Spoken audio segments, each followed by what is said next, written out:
expertise over the years all over the world. She has been leaders that have continued to transform their organizations and their individual selves. Please put your hands together for the VP, Spin Nigeria, Ini Abimbola. Can you please put our hands together for her?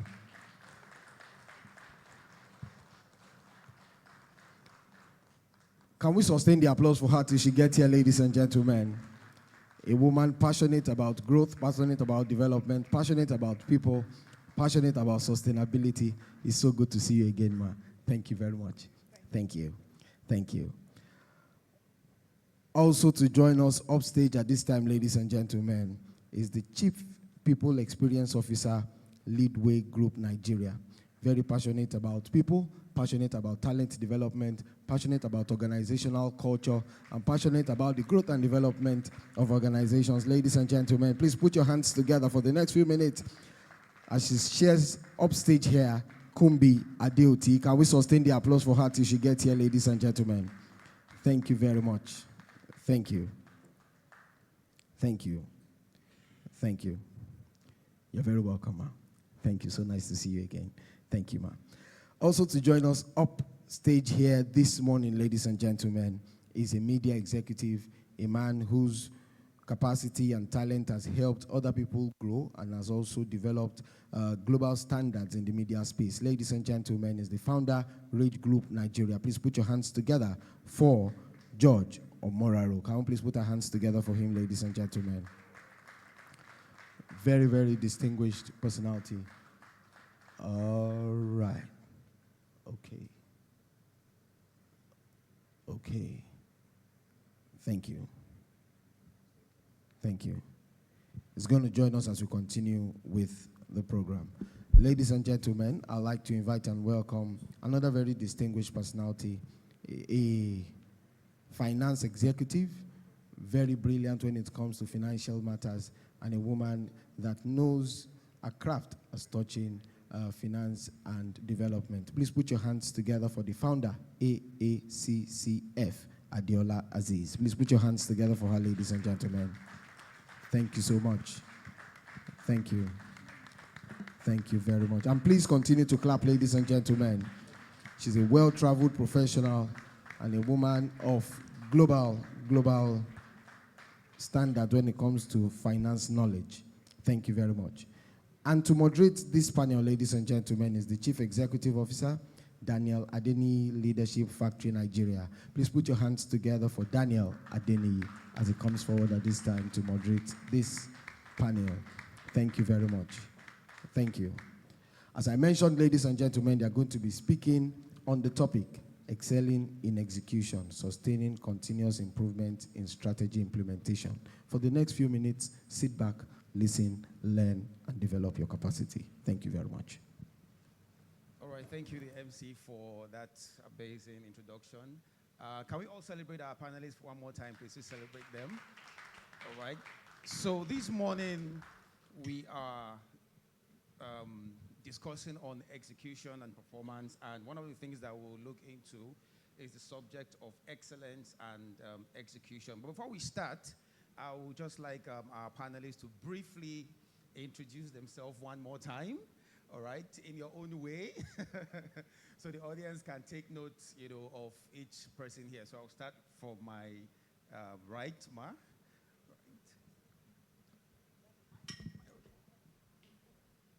Welcome. Right. Good morning, everyone. Can you hear me? Right. First of all, I'd like to appreciate and thank Dr. Pastor Akin Akikpelu for inviting me to this event. And I do not take it for granted because everyone in this room has a story to tell and to impact and to share. So who is Adeola Aziz? I wear many caps. And I know I have like 3 minutes to introduce myself. And part of the introduction is also embedded in some of the things I'm going to be sharing. So I do not want to repeat all myself. I call myself a corporate politician. I'm sure none of you have ever heard of that word. or that sentence. I call myself a corporate politician because I spent over 31 years as I grew up the rank, but I retired in 2020 as the deputy country rep for Deutsche Bank in Nigeria. Deutsche Bank is an international bank, and I was hired in 1989, right? Don't guess my age. I retired in 2020. So, short of saying that I left that bank, I grew the business, I had a good reputation, I consistently and persistently grew the reputation of Deutsche Bank. So I was wearing two caps. I was representing the Nigerians, I was a correspondent banker, and I was also representing Deutsche Bank. So I did that successfully for 31 years. So 2020, I retired, and I knew before I was retiring what I was going to do. I was going to go straight into governance, straight into public service, and I didn't go as a consultant or to go and have a business or to run a business. I knew I wanted to run for office. So what did I do? At that time, Fix Politics, founded by Obi Ezekwesili, started. From there on, I joined the team, and under Fix Politics, we started the School for Politics, Policy, and Governance. I was one of the foundation students of that school, right? So I joined the School of Politics, Policy, and Governance to do what? To relearn, learn the skills, the pitfalls, the successes of what it is as a woman going into politics. You all know women in politics, or women who go into politics do not do well. Not because they can't do well, but because of the pitfalls that are there. And I was going to be a success. So I enrolled in 2021, graduated in 2022, and I contested for the House of Rep, right, office in Ogun State under the Social Democratic Party for my constituency. I ran an effective, efficient, evidence-based campaign. I was the only woman out of 4 men who were contesting. I did not buy votes, I did not sell votes, but because I didn't do all of that, obviously I didn't win. I was not in the ruling party's party, so I learned a lot. So I'm going to keep it short and keep it at that, and as I go on, all the initiatives, all the interventions, all the performance, all the discipline, all the bold steps and, that I took, I will share with you. I'll stop there for a moment. All right, thank you very much. Thank you very much for that introduction. I would like to move to my right here. Our next panelist is Madam Ini. Can you please just introduce yourself briefly, ma'am? Okay, my name is Ini Abimbola. A step back. Okay. I am Dr. Ini Abimbola. I just completed my doctorate, and that doctor, I go drag and tire because I saw Pepe. See, like she said, not wanting to buy votes, I decided that I wasn't going to get people to write this doctorate. I was going to do it. And in the middle of it, I thought I was going to die. But somehow I survived, So Dr. Ini Abimbola, I'm a management consultant, over 25 years in management consulting, strategy, leadership and governance, ESG and sustainability, public policy, execution and management, and then institutional reforms. I used to live and work in Addis Ababa. I was in the African Union as a consultant for 10 years. In those 10 years, I served 7 years with the African Union and 3 years with the UN Economic Commission for Africa. Came back to Nigeria as the country director for Defense for Children International. Left in 2010 to start up my own. Well, after that, I became the executive secretary at Wimbies. And in 2010, I started my own management consulting firm called Thesopraxis Consulting. I stepped down from Thesopraxis in 2020 for a new CEO to take over. And company's 15 years. I facilitate high-level board trainings and retreats. I'm a sustainability professional. That's how I like to see myself. Because when we talk about businesses, the most important thing is how to sustain a business long term, and not just sustain the business, but ensure that the business is creating value over a period of time. It is a delight to be here. I want to thank Dr. Akin Akinpelu for the privilege, and I'm sure that as we go along, I'll also share around some of my experiences in terms of working with organizations and businesses around strategy, execution, and performance. Thank you. All right, thank you very much for that introduction. And we'll have the final person towards my extreme right. Please kindly introduce yourself once again. Okay, it's still morning. Good morning, everyone. I'm glad to be here. Thank you, Dr. Akin Akinpelu, and all of my co-panelists. Congratulations, Zini. I feel your pain. Having grown up in the academia, I know what that takes. Okay. So currently, I'm the Chief People Experience Officer for the Leadway Group, and a lot of people ask me, what does that mean? Today, there's a convergence between employee experience and customer experience. The implication is I wear two hats within the Leadway Group, responsible for the people who are internal and then for the people who are external. And you wonder, some say, how do you sleep? I sleep. Because the challenge would always be, if you're dealing with people, you understand the dynamics that goes with it, and each day is a learning day. And you have to have a mindset, be ready to learn. Over the years, I've worked in various organizations, and if I start to reel, I've worked in the banking sector. I spent quite a number of time in the telecommunications. I've done consulting, and I'm a member of Forbes Council, HR Council.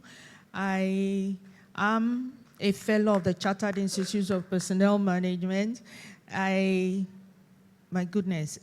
European Mentorship and Mentor and Coaching Council. I'm also a member.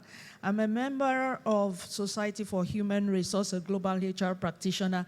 And one could continue in many dimensions. I believe in people. I believe if you get the people right, you will get the organization absolutely right.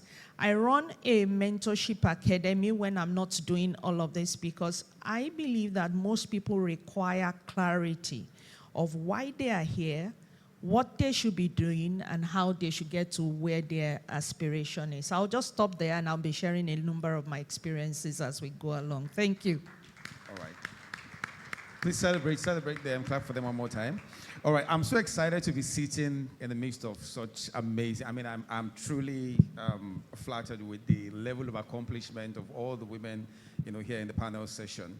But there's something that caught my attention while, I was sitting there and preparing my notes, which is when we talk about execution, there is a strong connection between our culture as a society and when we talk about and the subject of execution and performance. So, in your years of experience, what do you think is the #1 cause of the poor work ethics in the Nigerian space?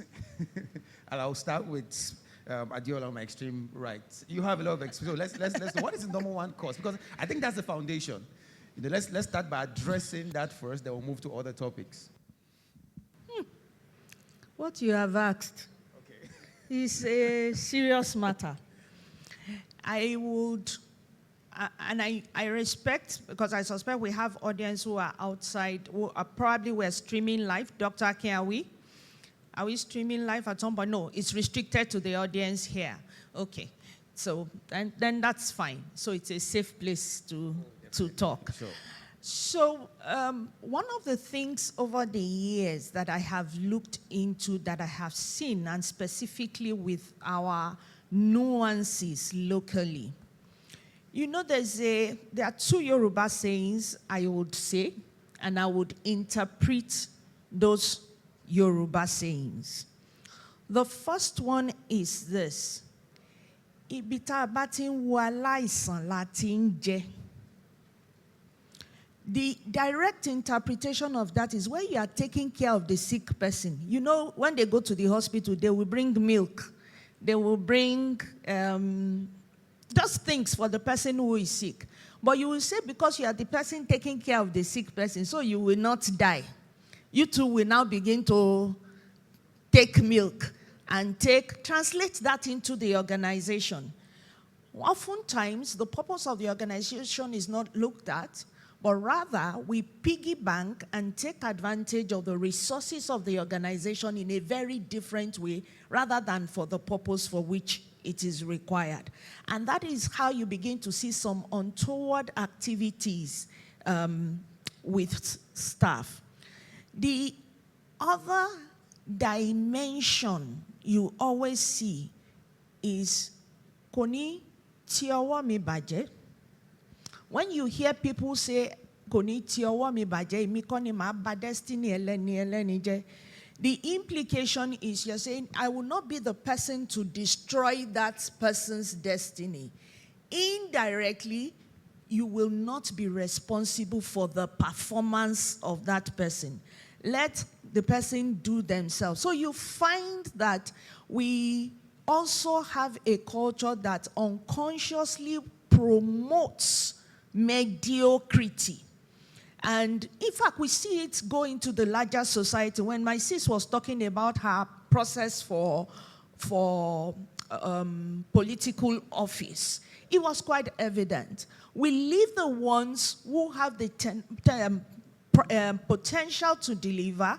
We go for the ones that we see contrary, we celebrate them, and then we do not focus on performance. And the same thing permeates through organizations as we see it today. So you see, you would rather talk to the person, and I think Dr. Akin referred to it, how you would unconsciously, the person who carries your bag, the person who makes the tea, the person who is coming, Madam, are you okay? Call you Madam 10 times. But what is the core, the reason why that person was brought into the organization? And if somebody should raise it, you now say, you will now tell him to go home. He is a father of 5 children. How will they feed? It will not be in my hand, though. I will not be the one to take off the source of his livelihood. It cannot be me. Let somebody else do it. So when it is time for performance appraisal, you will now see meet expectation. Then they will come back to HR. I need one more person. What do you need that person to do?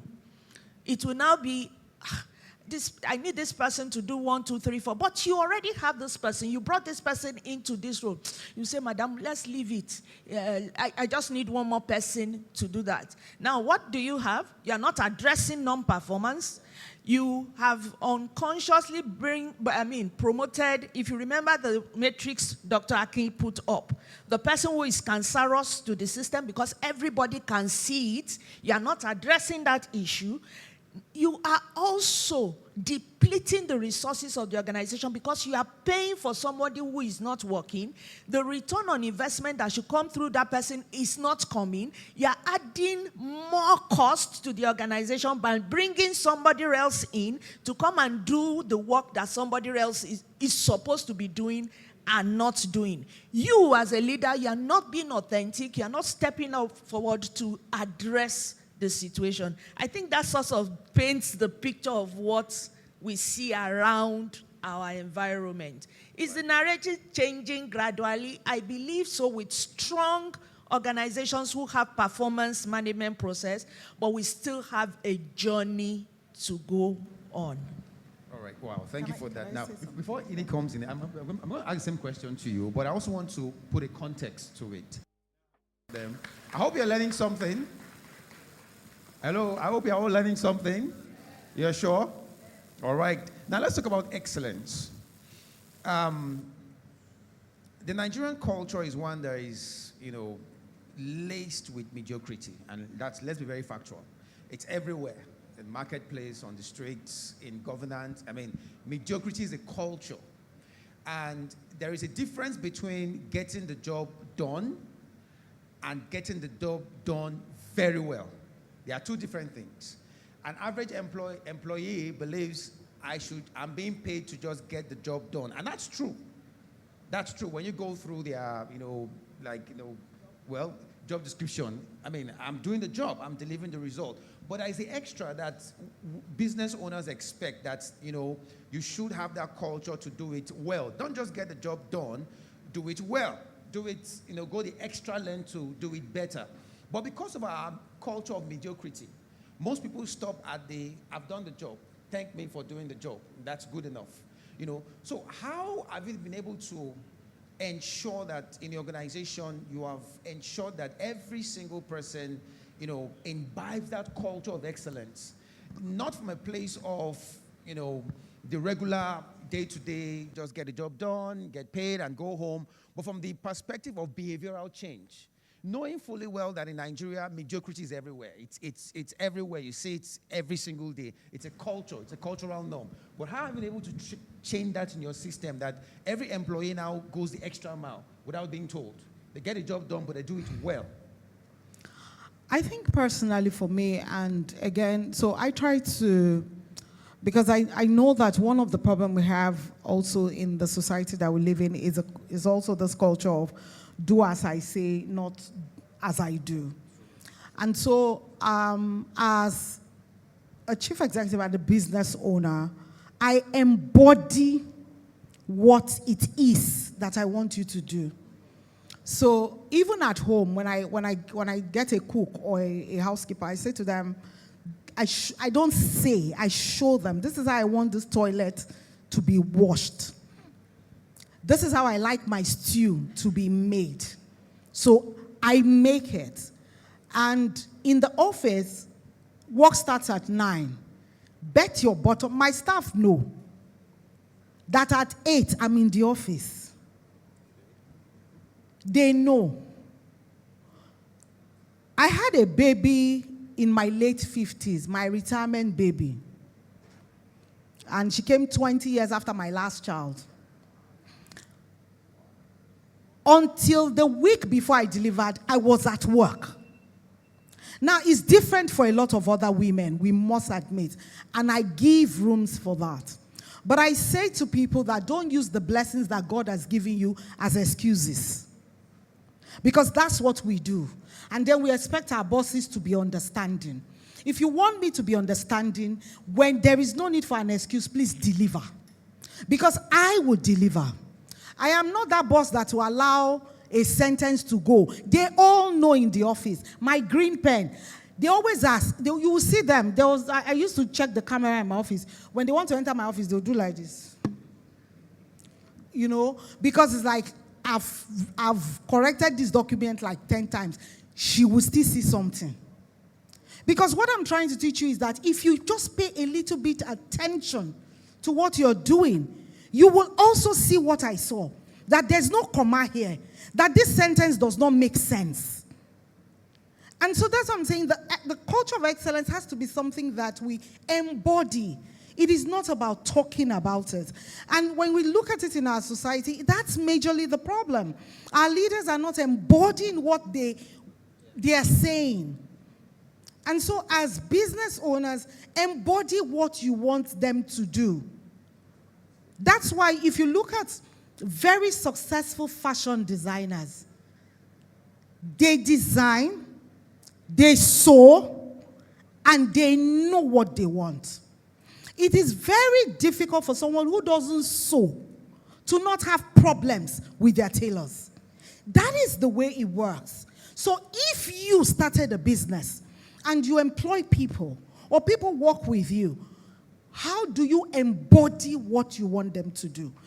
Like Mrs. Aziz said, are you disciplined? Many Nigerians are very, very badly behaved. And it hurts because even the ones that are educated and well-traveled, we are badly behaved. We talk to people anyhow. But when we land in Washington Dulles, we become deaf and dumb. We start whispering. I landed in Washington Dulles, and all of us were Nigerians. And we're on the queue. And it was like, so which queue we can go now? And I was wondering, why are they whispering? Did they ask us to whisper? Because they have landed in a country that they know that you behave anyhow, you see anyhow. But in Nigeria, the plane lands. As the plane lands, it is this taxi, they stand up. What is wrong with you? And these are supposedly educated people. So until we begin to embody every single thing that we want to see, whether it is in the work culture, you say work resumes at 8, or guy, you by 10 o'clock, you are still sleeping in your house. You are not sick. There's nothing wrong with you. But because you have an office, you have people reporting to you, they will go and open the office.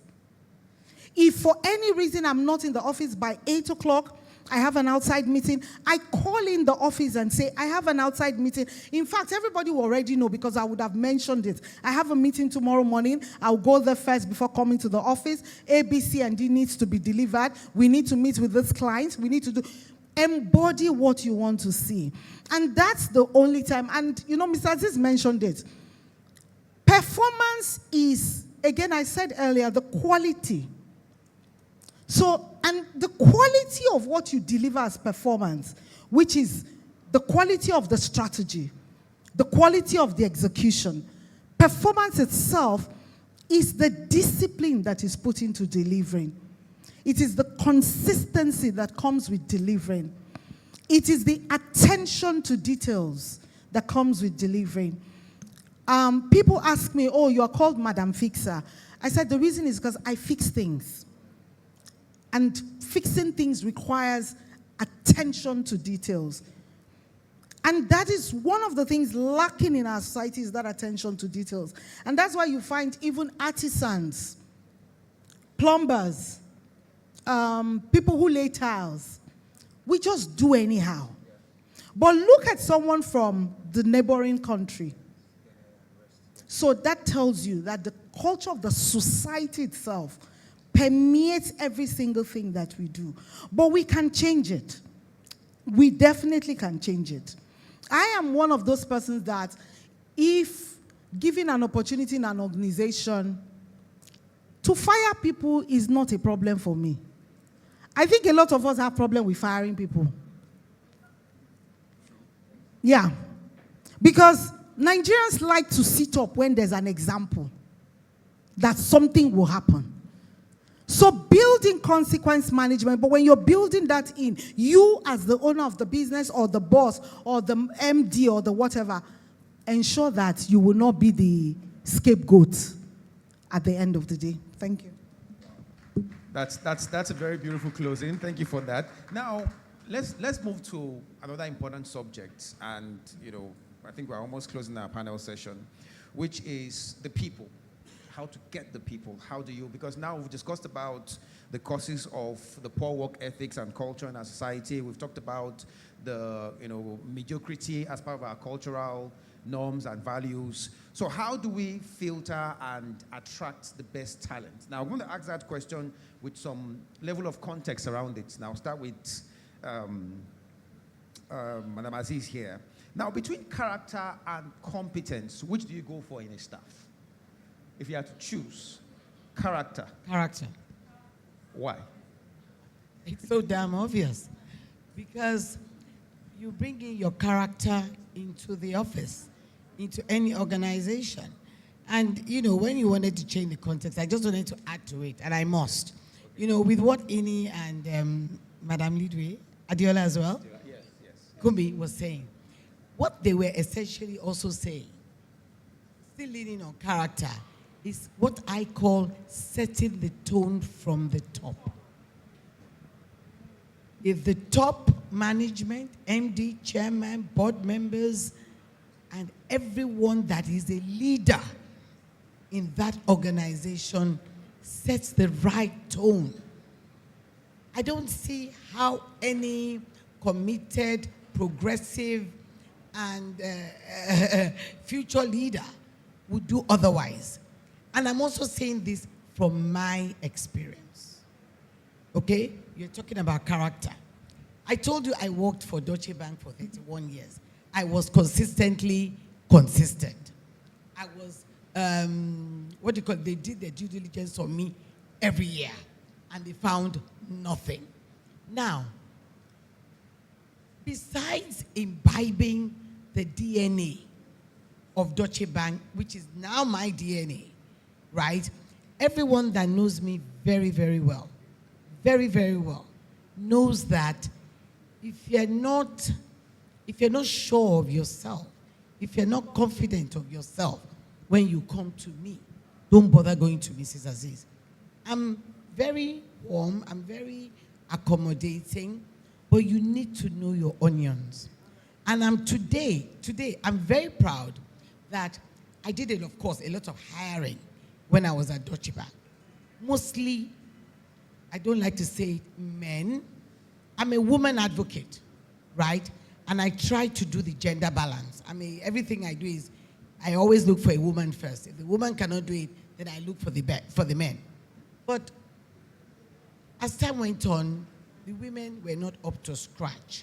And when I told them that she said she worked a few weeks before she delivered, right? I worked on the 17th floor of Stock Exchange building, right? A couple of times, the elevator wasn't working. I walked up the stairs, taking one step gently. It is not a barrier. And today, I am proud to say that the men that I have trained today are leaders in global organization. Jayola Dauda is working, that is my Zoom meeting, Dr. Akikbelu, that I set an alarm for. Jayola Dauda, right, is working in an international global company bank in Dubai, Abu Dhabi. Shei Shweto, I'm deliberately mentioning names, is an executive at First Bank. When I was grooming, mentoring, showing the way to these men, Mrs. Aziz, I would, not that I was told to do it, but I didn't leave any message, any emails unanswered. You see an email from me at 12 midnight. You see one at 12 a.m. If I'm awake, I will do it. Because I didn't want, if I go back to sleep, I won't sleep because I'll be thinking of that response that is expected of me.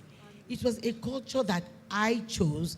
It worked for me, and it spoke for me, and it is why today I am a leader.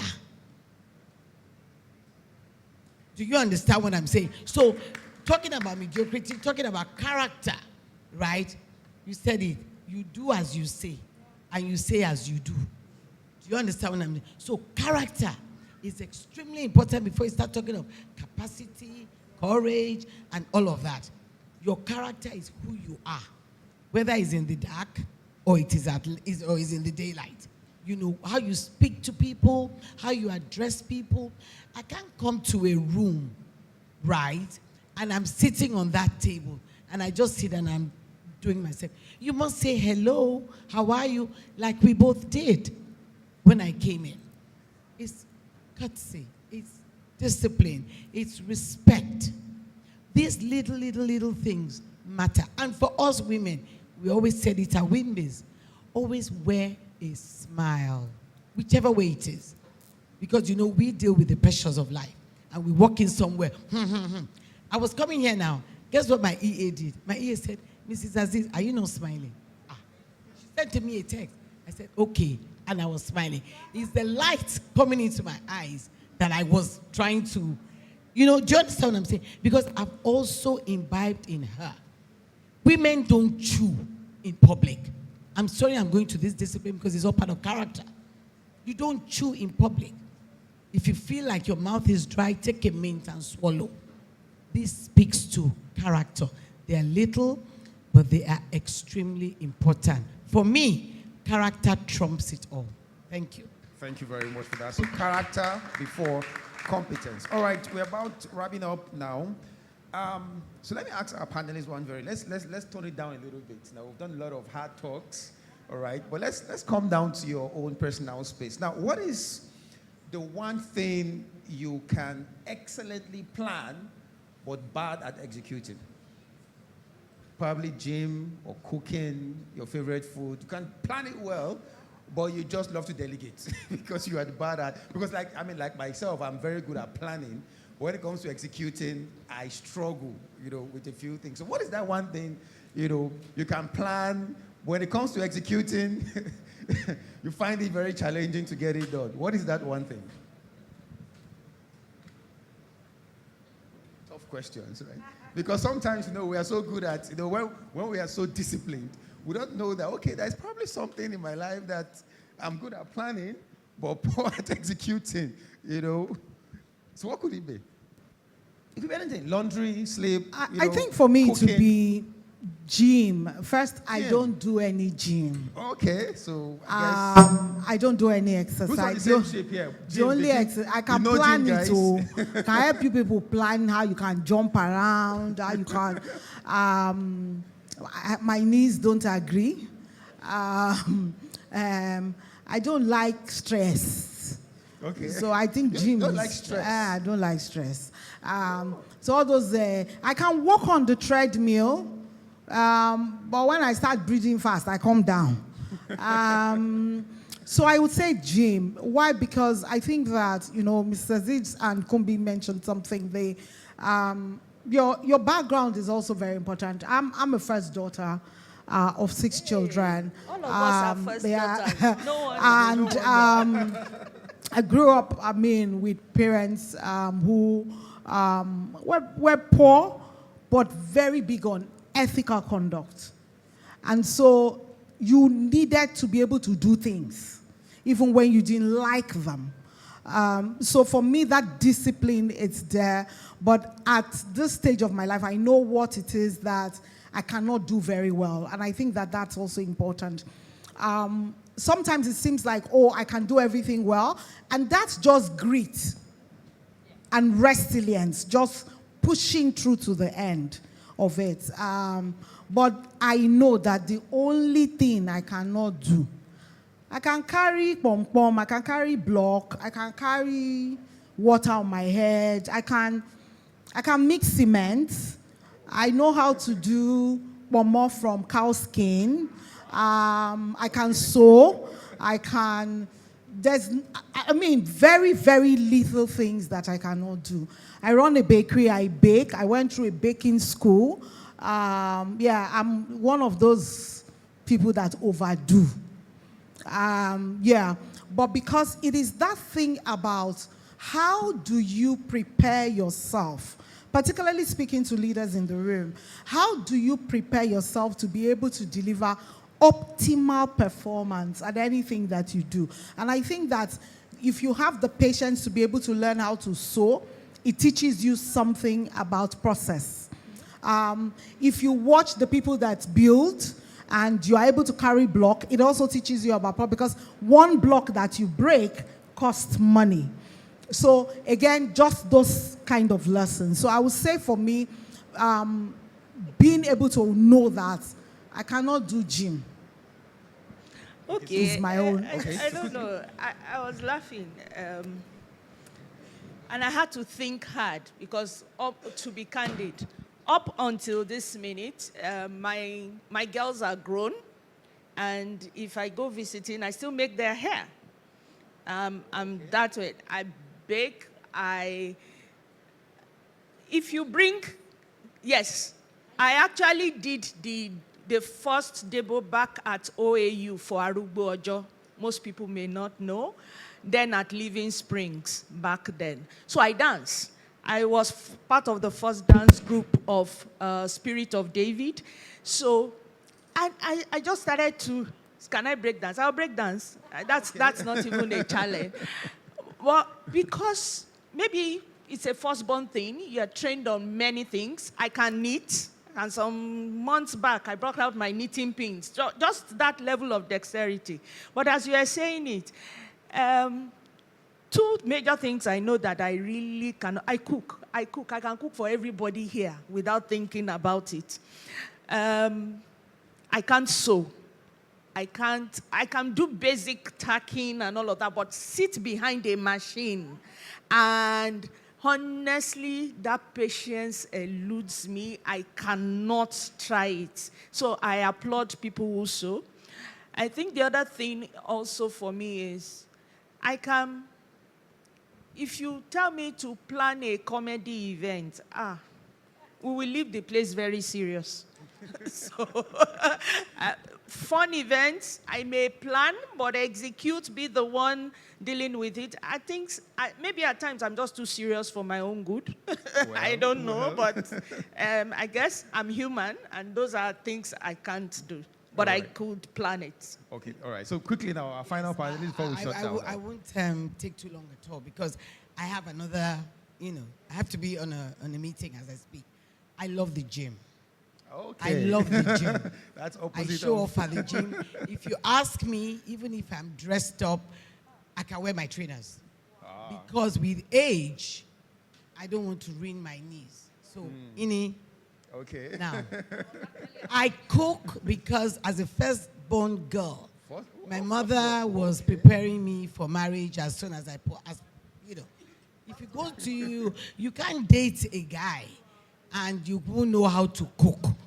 I even train my boys when they have their girlfriends that before that girl will be accepted because they love their food. Whether if they're staying in the flat or they come to my house, I will make sure that I bought ingredients. Let them just cook corned beef and yam. I don't mind. Get my chicken. Just say, oh, darling, can you cook me yam and corned beef today? They must cook. So that's one if it's a tip. Then I do not like to iron. Ew. I cannot iron. That's true. I can wash, and I say the wash because my mom is Togolese, and you know the washermen. They are from Togolese. Yes. I can wash from today to tomorrow. But iron, you won't find me there. I think I'll just stop there. All right, thank you very much. Please, can we celebrate? Can we put up for our panel as they head back to their seat? Thank you so much for an amazing time. Thank you so much. Thank you. Keep clapping as they head back to their seats. Thank you so much. If you know you enjoyed that session, please give them more. Keep clapping till they get down to their seat. Please keep clapping. Thank you so much for an amazing conversation. All right. My name is Daniel, and I will see you at next year Perform X. Have a great time. Can we put our hands together?